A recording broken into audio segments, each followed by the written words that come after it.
listening to Picard Talk, exclusively on the Pod Station.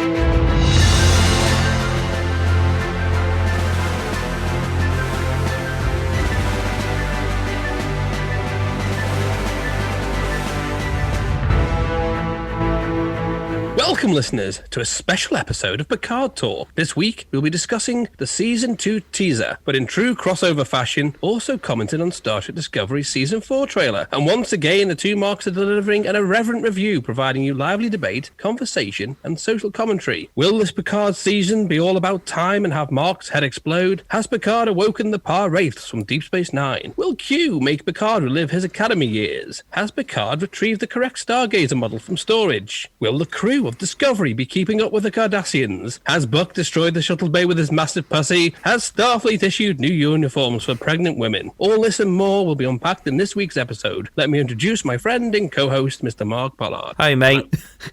You all right? Yeah, we're all right. We're having to do a mashup of these because I don't know whether there's enough to talk about each one on their own. I would say, interestingly enough, the Picard one has more to talk about, even though it's the shortest of the two. But is that because we already know bits and pieces about it? Most likely. We'll get to that. Let's not jump too early in, eh? I don't want to use all my material up in the first 30 seconds. Are we in characters now rather than sentences? So Mark, I presume, has done his usual dedicated, diligent research in anticipation of this show. I watched the trailers for the second time when he jumped onto the Zoom, because we're doing it on Zoom because the world's still killing people with viruses. And I watched the trailers and made notes whilst the trailers were on. Anyone who's watched the trailers will know that I think they last about a minute tops. Well, the Picard one's 30 seconds. So that's the full extent. My notes, let me read you my notes. Q and Guinan, the trial never ends. That's the full extent of my house for Picard Season 2. So I might be leaning on you a bit. Well, thanks for tuning in. Tune in next time. Yeah. Oh dear. That's the best of a 30-second trailer ever. Q. So, shall we start with Picard? Because I reckon I'm going to get through this faster. Well, where do you want to start? Do you want to start with the main intro, or Well, I mean, let's be honest. It's relatively on the nose that Q is going to be involved in Season 2. We'll get on to that. I mean, there's a lot of stuff in there. I know it's only 30 seconds, but there's a hell of a lot of sexy Easter eggs, isn't there? Is there? I saw a card with Q on, which I assume was Q. You got that, yeah? I heard Q's voice. I heard the trial never ends, which obviously calls back to the Next Gen, where in the first episode and sporadically in between then, and obviously the last episode was all about humanity being up for trial. Whoopi Goldberg and her character Guinan are going to be in this season now. We know her character, her species, is a time-travelling type. She's an Elorian. There's a link here between Q, the Borg, Starfleet, Guinan, and the film Generations, because I'm going to say Roddy McDowall. I don't think it is Roddy McDowall, is it? He's an American actor. I was going to say Andy McDowall, but that's not the one either. No, she's not looking too good if that's what she looked like when she came to filming Next Gen. The guy with the white hair who was in A Clockwork Orange. By the powers of magic of editing, I will have IMDb'd this. By the time I finished the sentence. Yeah. She's an Elorian whose species was one of the species destroyed by the Borg. And so there's the tenuous link between Q, who obviously as fans of the show of Next Generation will realise, he clicked his fingers and they were thrown into the Delta Quadrant and were introduced to the Borg far sooner than was planned. But because Guinan has been around for a while, she obviously is aware of them. So that's quite good that she and Q are in this. But I was going to run through the intro in, ironically, chronological order. You should do. Malcolm McDowell is the name you were looking for. I came up with it from the forefront of my brain while you were talking. There's a reason why you're here. There you go, people. He might do shit now, but in fairness to him,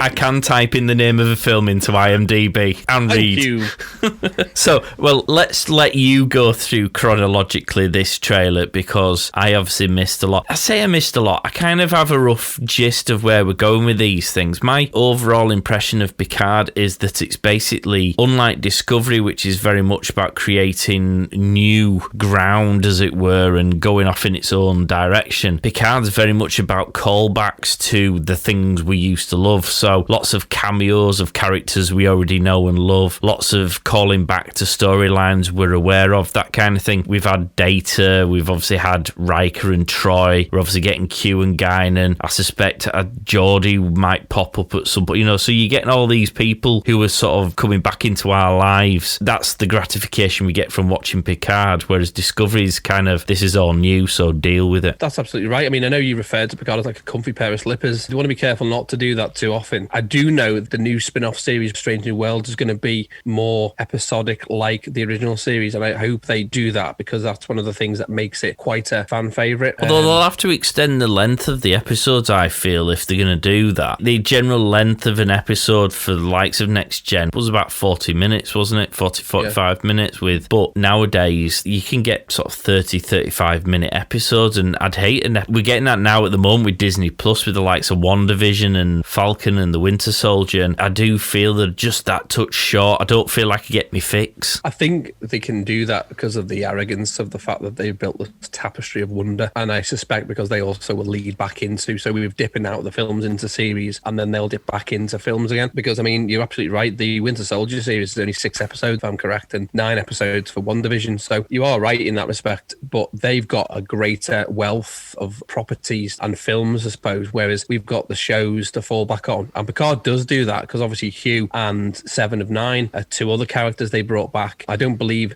Seven of Nine is going to be a regular. I think she is going to come back for season 2, but only now and again. Coincidentally, when we need her, like in season 1. Like a MacGuffin. As soon as anything it requires that particular form of expertise, like an IT professional, she'll appear. With this, I think they're trying to do fan service. There's a fantastic documentary called What We Left Behind, which is Deep Space Nine documentary. Well, we've talked about it actually in our last Discovery show, the fact that we hadn't revisited Deep Space Nine. I alluded to the wormhole being one of the ways they could have got back home in season 3. So without further ado, I'm going to try as possible to go through the 30-second, bear in mind listeners, of the notes that Mark took.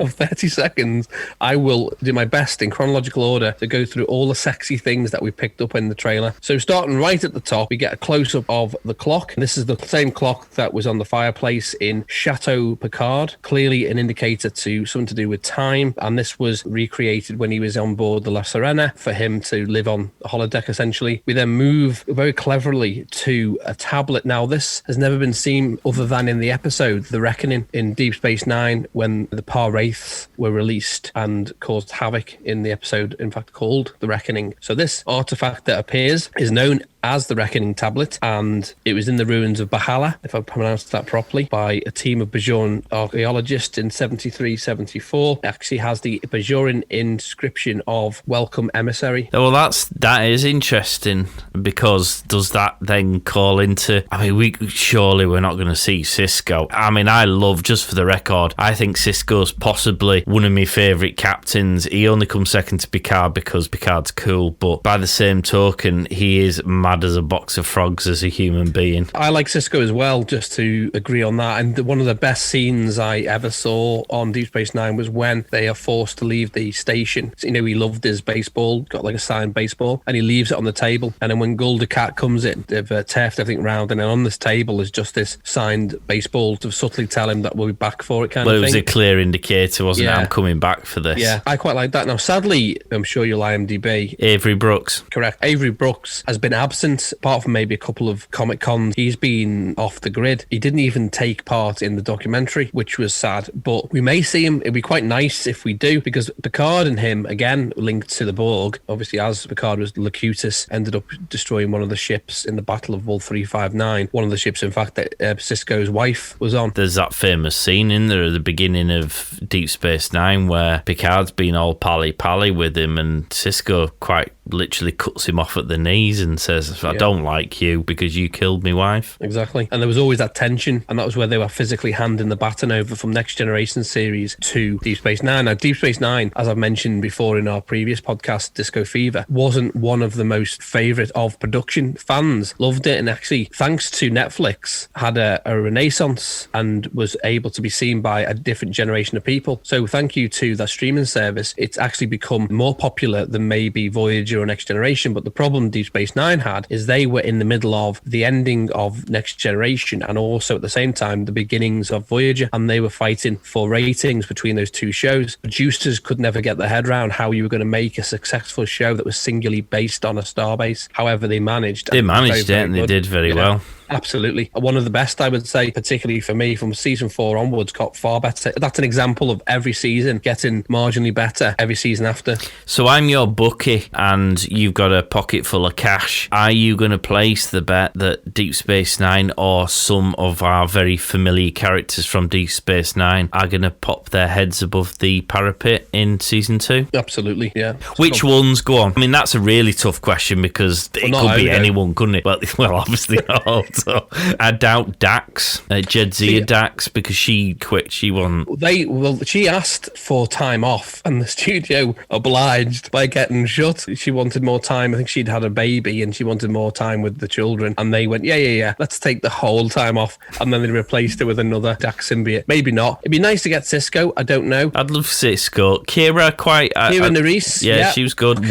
Quark would be cool. Would be very good because there's an actual good scene in Voyager where Quark is basically trying to con Ensign Kim, and Paris comes along and talks about being conned. Quark was a fantastic character. I would quite like to see Garak. Yeah. Now, because, which we'll talk about later, there is a Cardassian link, but it'd be quite nice to see Quark. It'd be quite poignant with Quark as well, because his nephew, the guy who played it, Nog, who was played by Aaron Eisenberg, who played Nog, is sadly not with us anymore. So that'd be quite a nice little nod. But we can hope. We can only speculate at the minute. I think it'll be exciting to see, and we'll watch the space. I'm sure when we come to do the show, we'll be as equally excited to see them. Moving forward, the next Easter egg, want to call it, is the oil painting of the US Enterprise 1701D above the fireplace. Now, this particular painting is the one that hung in Picard's ready room. Now, this particular one actually comes with the additional scorch marks, which is very nice because it clearly shows that when it was destroyed on Viridian 3 in Star Trek Generations, that they've gone back, picked it up and put it back in his room. That was quite nice to see. We slowly pan around the room, and now we get an abundance of various callbacks and things. So there's, other than the oil painting, the books that are open, volumes 1 and 2 of the annotated Shakespeare. These appeared again in his ready room, featured all the way through season 1 to season 6 in his quarters. The other book is the Globe illustrated Shakespeare that Q was thumbing through, and actually threw at Picard in episode Hide and Q, Next Generation series. These books are not too visible, but if you stop it and zoom in, you'll pick them up. Below the painting on the mantelpiece is the fossil ammonite. Now, that was in most episodes the Nautilus shell, and that sat behind the captain's chair in his ready room on the Enterprise D and E. It also appeared, if memory serves me right, Star Trek Nemesis and First Contact, which was a fantastic one. In the mantelpiece, you've got the bronze sculpture with the horse. Now, this was seen in his chateau where they lived. Well, he should be more careful of what he eats.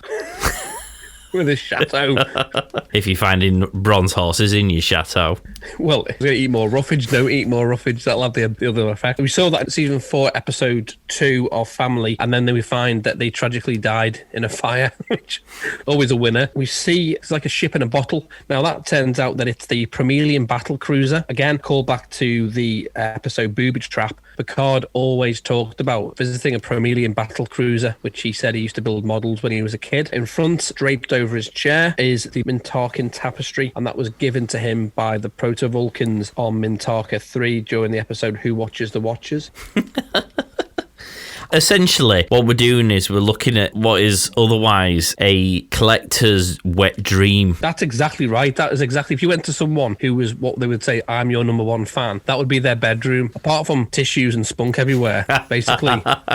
It is, though, isn't it? It's everything that Picard's ever collected during the course of his on-TV screen life. Yeah. And as fans of this show, we're looking at all these things, going, oh my God. I remember in season 4, episode 23, he was given that as a gift. Obviously, people like me who spend just the 30 seconds watching the trailer, all of this just bypasses me completely. And even now you're telling me some of this I'm utterly bored with. Some of it's interesting. I quite like the picture. I've obviously typed in now, so I've got some images, some still images, and I can see sort of over to the left of one of the screenshots, there's the book in the case, which I remember from his ready room. I mean, things like that are a nice callback. The annotated Shakespearean works, incidentally, I think is left on the same page. So what that tells me is since the season 6, he hasn't read it anymore. What he is he's full of shit. He pretends that he's an educated, well-read man. In actual fact, he's never read a Shakespearean book in his life. It sits there looking pretty. He pretends he's all clever and that because he's got a Shakespearean book in his room, but he's never been anywhere near it.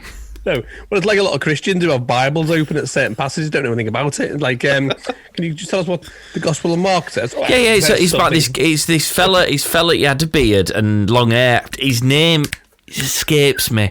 Jed.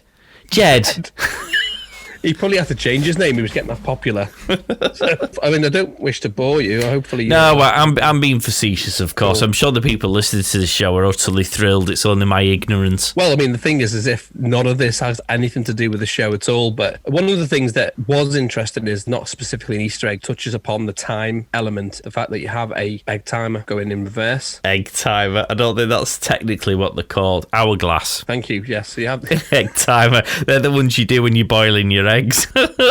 He might have one of those going in reverse, who knows? With it being a clock, we're going to go back with Q, who just clicks his fingers, because Tapestry, was one of his shows where he shows how he ends up with his heart problem because he gets stabbed by a Nausicaan. I'm assuming that's going to play a part. But isn't Picard an android now? Which is the thing we're going to have to get our heads around. I watched the trailer and then I went, yeah, but he's not Picard anymore, is he? No. So the funny part about it is, of course, that Patrick Stewart is not getting any younger and he's already a hefty weight. I mean, he looks fabulous. He looks healthier now than I look, and I'm a mere fraction of his age. But the stark reality is he is getting on. So Picard's not going to get any younger, so having an android, and I know they sort of try to bullshit the way out of that slight mousetrap at the end of season 1, but it is going to be something they're going to have to be wrestling with in season 2. Well, that's why it's taken so long, because they couldn't get insurance for him as an actor because of his age and because of COVID and everything else, so it's taken longer. They've had to approach the filming in a different way, and as you rightly say, it's all well and good saying, well, it's okay, we've programmed the android body to age like a human, but he's still human in real life. He's 80. Well, hopefully we'll be able to just transfer his brain into an android before he dies. And what, in real life? Yeah, in real life. Isn't that what they're planning on doing with Shatner? Probably. By then, we may be able to just deep fake him, so every time we watch a show, it'll just be AI doing it. It does put it into perspective when we're on season 2 and it's taken us an extra year to get the season out. How do we feel about Q coming back? Because Q was a great character and there was always great bants between Picard and Q, but this whole the trial never ends thing does feel like they're dragging a very well told story out again. For me, I feel like they're going to have to do something quite interesting with it for me not to feel like they're just being slightly lazy and relying upon things that have worked in the past just to almost rehash them. I think there's a certain level to where fans will get excited about seeing something that they remember from the 80s, 90s. To put all the eggs in one basket and expect that fans are just going to keep being happy bringing in the old people in a wheelchair. At what point does that become silly? In real life, these actors are aging. And I remember you and I going to a Star Trek convention. I say this story all the time, but we were queuing up at all these faces of these people's autographs to get. And the photographs you were signing was when they were in their prime in 1986. You get to the counter and you've got some pensioner who's signing a headshot for £50. And he kind of puts that into perspective, which is you remember them as they were, not as they are now. Well, you don't want it to feel like an episode of Cheers either, do you? All of a sudden, Guinan walks into the room and then there's that round of applause of everyone going, woo, yeah, and there's all that clapping in the background because Guinan's popped in and, oh, look, everyone, it's Guinan's come to visit. And you go, oh, come on. Yeah, I think you've hit the nail on the head. It's exactly that. The fans will soon tune out. I think it's good to be able to do that. And Q's a good character. Again, you think about Picard, strong lead male actor. Q always was the counterpoint to that. He would turn up, and I think that's what they've said about this is it's an unexpected visit from Q. Q's been another character that's been in most of the iterations of all the series anyway, to cause havoc. I think with Hugh Borg being in the last season and Q being connected to that, there's very few people could cause Picard to be perturbed, but Q was one of the few. I was never a big fan of Q, the storyline. I liked Q, the character, if that makes sense. So when he turned up and started causing all sorts of murder, I quite liked that. But I omnipotent being thing and the whole humanity on trial thing. And I remembered that storyline where he was thrown out and there was a civil war going on in the Q continuum. All that stuff just left me feeling quite cold. It felt stupid. stupid and a bit fantastical. When he suddenly got sacked from the Q Continuum and then he had his own kid and this, that and the other, it wasn't one of the strongest of storylines. Q being around the downfall of mankind, that's his bag, because that kind of ties into one of the things that's left in this teaser trailer, the Paradise Lost book, which was written by John Milton, the classic poem of 1667 depicting the biblical fall of man with the temptation of Adam and Eve when Lucifer fell from heaven. And with Q's MO, as it were, it's right up his street. The other thing that was actually interesting, we get to see the bronze model of the USS Stargazer. This is not a new thing. We've seen this in Next Generation. However, one of the problems fans had at the time is the Stargazer registry wasn't the same as the ship itself. So they had a model of Stargazer, but it wasn't actually the model of Stargazer, whereas this one is. It's got the right registry as a Constellation class ship. Quite interesting that they show this, because we might actually see him on the bridge of that when he was in it. The Doctor from the Stargazer did feature right at the beginning of season 1, which was quite an interesting dynamic that we've never seen before. There is possibility that we get to see him on the Stargazer. Does that mean by default we might see the Ferengi? Are there any other hidden storylines, do we think, from this trailer? Are we excited about season 2? I'll say categorically I'm more excited for season 2 Picard than I am for season 4 Discovery. Yeah, I think I am too. But is that because we get all these callbacks? Is this because we do get to enjoy our comfy, warm pair of slippers? Obviously, taking season 3 of Discovery out of the equation, because I think if you listen to our shows, you universally know that we think that season 3 of Discovery was, how do I phrase this, a sack of shit. But other than that, Discovery's been quite good. Season 1 and 2 we enjoyed. So is it because it's more familiar? Those are valid points. It's not about the situation with Discovery. It's how they're writing the characters, and it's how they're telling stories. I have no problem in finding new worlds, new species. They haven't done that. Season 3 is they were given essentially a blank canvas to go and write stories, and they fundamentally destroyed. It's like Gene Roddenberry wrote the vision, and they were, we're going to take your vision and we're going to shit all over it. Star Trek Picard and Star Trek Discovery are almost dystopian stories, whereas the original series, Next Generation, Voyager, Deep Space Nine, were ones of how things were better. If you go and look at Discovery now against even the original series, it's more of a dystopian storyline. People are struggling, people aren't happy at all. You know, it wasn't great, but the Federation had all their ducks in a row, and they made it clear that they weren't going to interfere in other people's business. They were going to be there as maybe mediators or put together treaties or assist people in trade. They'd already sorted out their problems. There wasn't any famine, there wasn't any racism, there wasn't any sexism, there wasn't any politics of any kind. All that Discovery's done is that, well, there's Gene Roddenberry's stuff, we're going to just tell our own story. And it's at loggerheads, it doesn't tell a Starfleet story. So that's the problem I've got with Discovery. Does that nicely segue us over to dealing with the Discovery trailer? I guess I should probably let you go through that. Although the Discovery trailer was a bit more long-winded than the Picard one, there was less in it. Let's go off the bat straight away. The new uniform. Like him. I do like him. Why? I mean, I suppose you could argue they're a bit lazy in that they're almost falling back on the old uniforms, whereas up to this point they've always done new stuff, which I've really enjoyed. So I guess that's lazy. I think they look all right, although, as I say, I suppose you should lose points for not being imaginative, because they've gone back to the Next Generation uniform style, haven't they, where it's predominantly the colour of the section that you're in. So whether you're command or science, engineering. That wasn't the problem I had. It's the design. It's very frumpy. I mean, maybe their post-COVID lockdown, I'll put a bit of weight on. Let's have I'm going to have to buy one. Maybe it's for people who've been just munching on kebabs for 12 months. They haven't been to a convention. That uniform they spent a fortune on that they've always worn to the conventions now might not fit as well as it used to. So they've now got this new luxury, easy hang Discovery version that they can trot up in. Yeah, it just looked frumpy. I made the joke in response to the trailer outside of this podcast that it's probably a maternity one.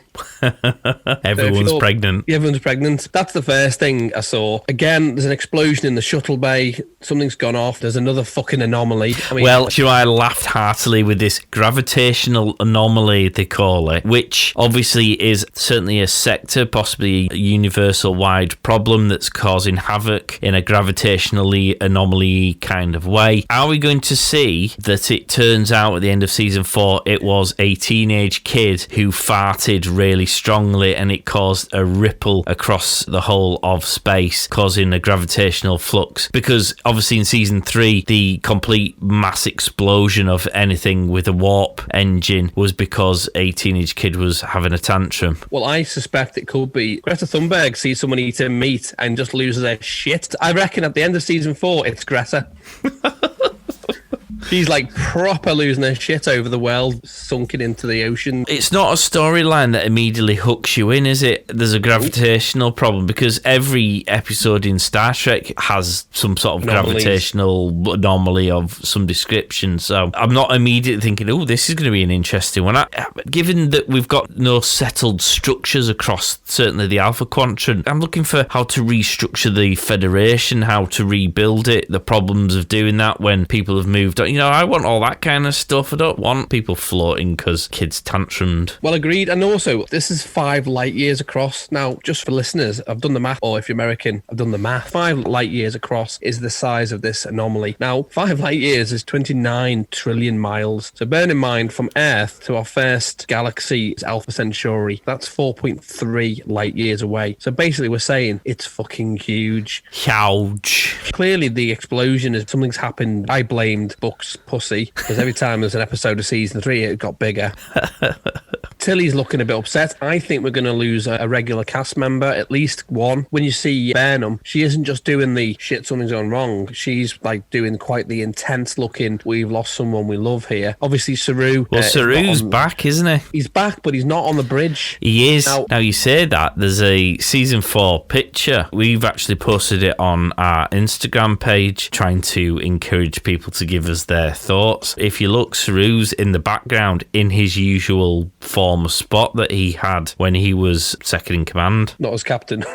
No, he is actually in the picture, and if you look towards the end of the trailer, actually Saru, or certainly what looks like Saru's hand, wearing the red command uniform, shakes Burnham's. So I think he comes back, but he takes his role as second in command. I was specifically meaning at the beginning where he's on the planet as an ambassador. You are right, he does shake the hand. Maybe some reconciliation there. What we do see, the Cardassians. Do we? I missed that bit. Then we see the Vulcan from last time, so we get the Shat Valat, the killer nuns, they're back. We don't get the Shad badge.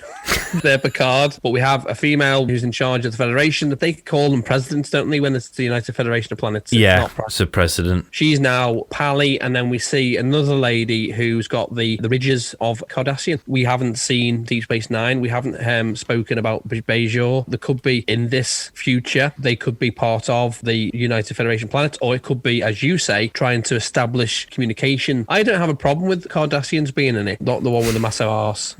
Not that one. See, I love the Kardashians. The Cardassians as a race, I think they're fab because they're so complex. Even Garrick, who was for all intents and purposes a good guy, was someone I would never trust. He'd be your best mate and you still wouldn't trust. I mean, you wouldn't leave your wallet on the table while you went to the toilet, would you? Wouldn't take me back on him, if I'm honest. No. If we met for lunch, I'd order a meal that I could eat with only a fork, and I'd specifically ask for a plastic one. So if he wanted to disarm me, he'd only have the plastic fork to kill me with. To be fair though, he's that well trained, he would probably kill you with a piece of paper. He probably would. No, I agree with you. I love Garrick. I love Ducat. All of those. Because again, you know, the militaristic, they seem to have one focus. For me, like you say, the Klingons were warlike, but the Cardassians seem to be very, very good at tactical stuff, strategizing. They were snakes in the grass. They'd say one thing, but be thinking, planning and doing another. And that was quite nice. They worked well. And I think with Ducat, there was moments where you saw him, not weak particularly, but sort of he was sensitive. And there was some moments where you saw that there could be a coexistence between the Federation and the Cardassians, even though throughout Next Generation, where they were introduced, they would be at loggerheads with each other, or there was almost Cold War thing where they were trying to do something quicker than you just to get one up on you. Whereas Deep Space Nine, you saw, although the Dominion War saw the worst of things, there was this thing between Sisko and Ducat. Ducat was amazing. He was so layered, wasn't he? Yeah. I've not actually watched the last episode of Deep Space Nine on purpose. Really? Ever? Yeah. No. As long as I haven't seen the last episode of Deep Space Nine, it hasn't ended. Oh, dude. True story. Oh, dude. So I don't know what happens. Really? Everyone dies, apparently. That's what you say. No, yeah. Because when I heard it was ending, I was like, like, no, because I loved Deep Space Nine. So as far as I'm concerned, it hasn't ended. The final episode is almost broken into 2 final episodes. So have you've seen the second to last one? Whatever the last episode is, if that's the case, I don't think I have. Wow. I'm shocked. Principles, man. That's an impressive principle, because there's no way I'd be disciplined enough to stick to that. And I've got it on DVD, and I've also got Netflix, so I could watch it anytime I want. I just haven't. It's not like the season got crapper and crapper to the point where when you got to the second to last season, it's year of the mindset. I can't be arsed watching another episode. I don't really care how it ends. It's great leading up to that point. Yeah.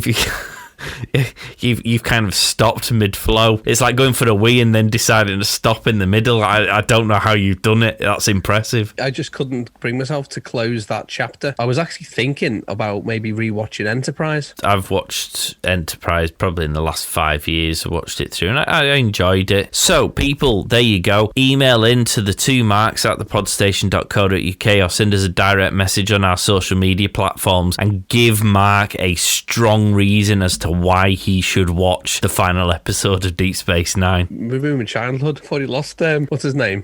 Not Jimmy. I was going to say Jimmy Savile, but not Jimmy Savile. It was the other guy. All my childhood's ruined, and then I'll watch Deep Space Nine final episode, and that'll be it. Done. We see Adira and Tal. They're still around because we weren't sure, were we, how that was going to work. Yeah, we didn't know whether Tal was a figment of Adira's imagination, but it looks like they're going to have him as her. They're going to have carry on. It doesn't matter.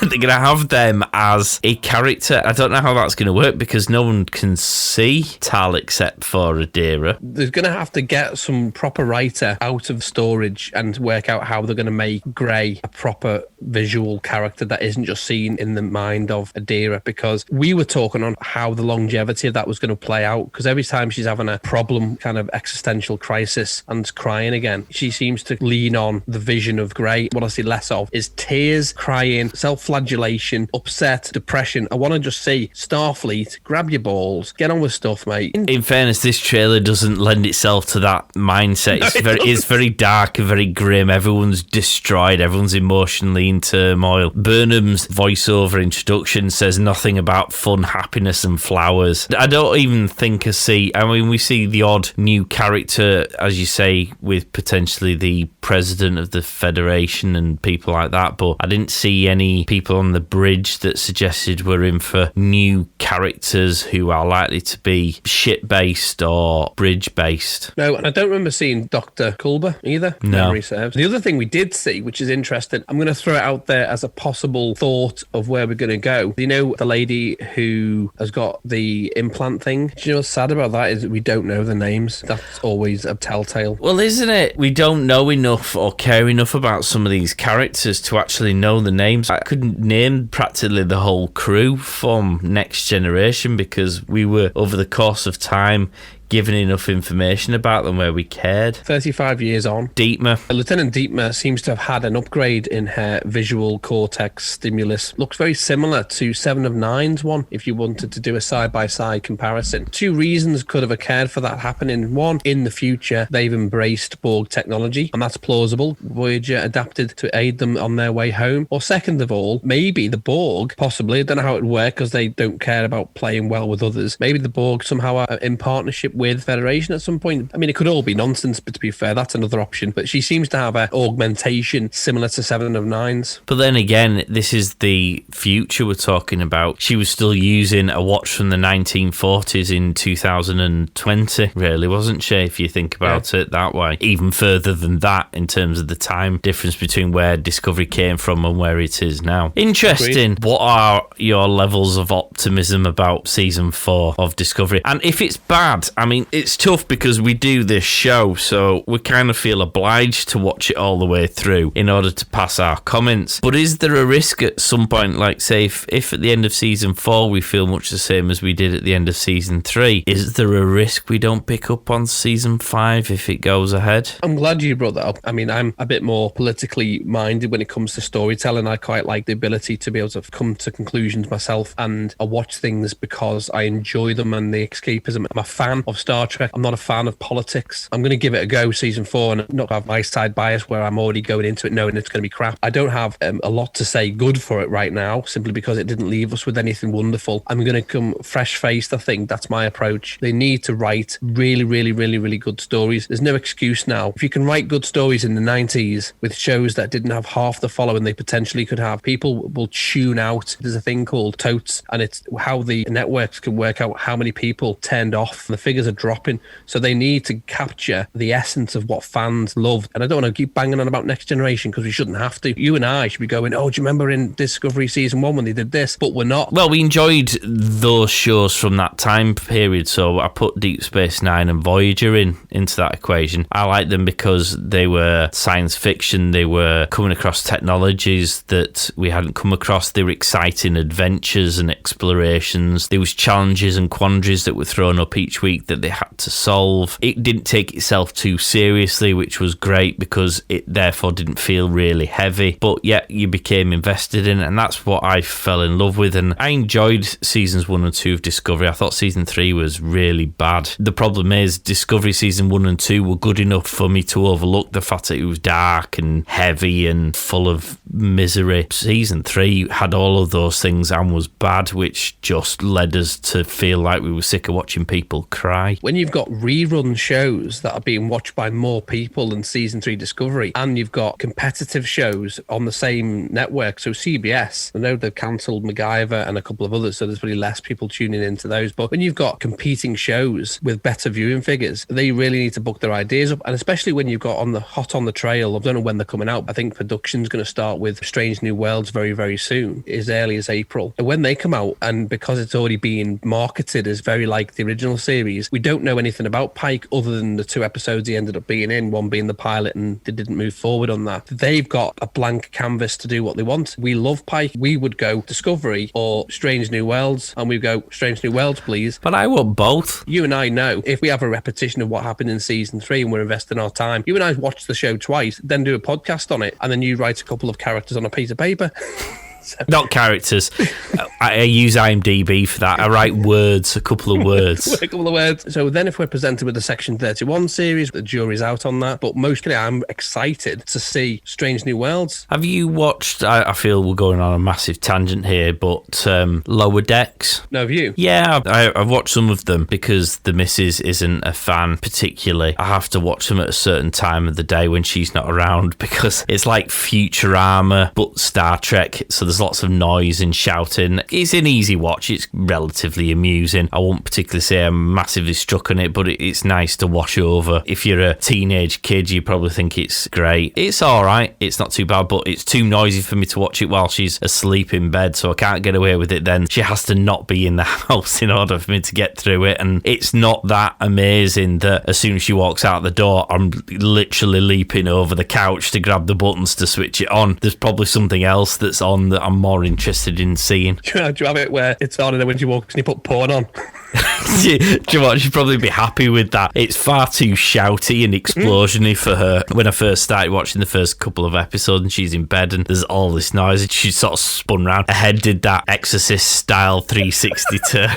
She was like, you can switch that shit off. That's hilarious. I've never ever been a fan of the cartoon stuff. Well, I'm not. When I saw it was a cartoon, I'm thinking this is aimed at kids, but I thought I'd give it a whirl just one afternoon. I happened to just think, sod it, let's give it a whirl. And it's a bit like Futurama, so if you don't like those kind of shows, you aren't going to like this at all. But if you don't mind those shows, then actually it's worth giving it a roll. It's not too bad. When I was younger, I used to watch a lot of cartoons, all the classics. As I've got older, I've not watched Family Guy. It's not tied into the wider Star Trek universe either because, of course, it's a cartoon, so it does callbacks and brings in themes and aliens and all that kind of stuff that makes it inherently involved in the universe. But it's not like, for example, the Marvel stuff where everything is intrinsically linked, and if something happens in one show or film, there is a knock-on effect in another show or film. There's none of that, so it's very standalone, and therefore, if it's your thing, you might enjoy it, and if it's not your thing, not seeing it is not going to be a detriment to your life in any way, shape or form. With the amount of TV and things I watch, when I commit to a show, I have to watch it. Except for Deep Space Nine, where you finish one episode short. Well, only because it was such a classic show.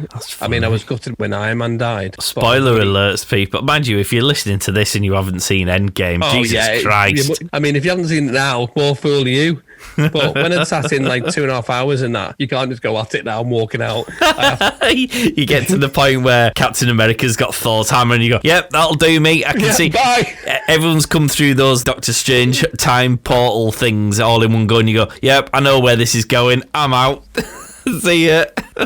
It was the same with Enterprise because there'd been such a gap. I was looking forward to it, and my heart sank a little bit when the theme tune came on for Enterprise because it wasn't like all the others have been quite sort of. It's come a long way. Yeah.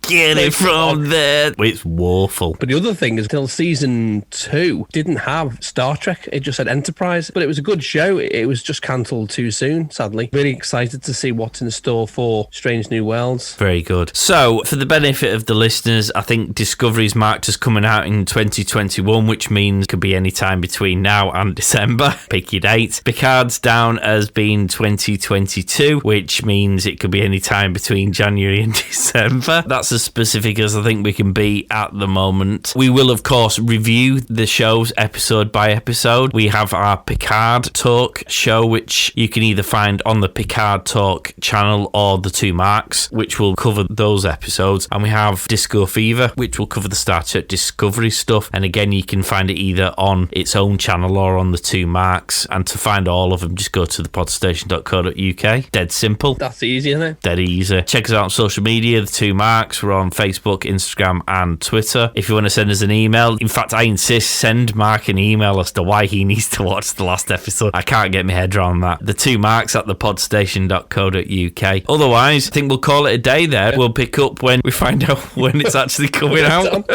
Maybe it's just to pique our interest for another 12 months while we go back into lockdown again. I'm just impressed that we've got about an hour's worth of show from my 3 words with the notes. So, guys, thanks a lot for listening and we'll catch you next time. Cheers. Away team out.